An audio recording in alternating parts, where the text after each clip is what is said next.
Merhaba, ich heiße Sinem und ich lerne gerade Türkisch, weil ich leider nie richtig gelernt habe, die Sprache zu sprechen, was ziemlich schade ist. Und ich habe ziemlich ein Heimweh und die Musik, die bringt mich immer wieder nach Hause.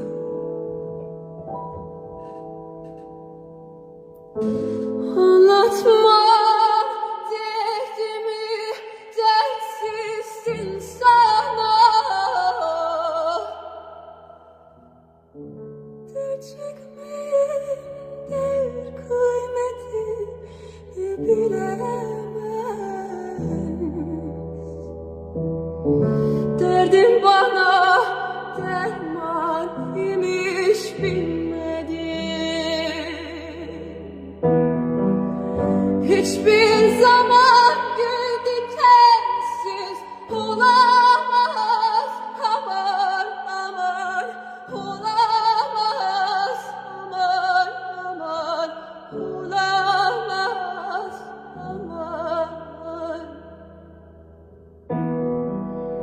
Hiçbir zaman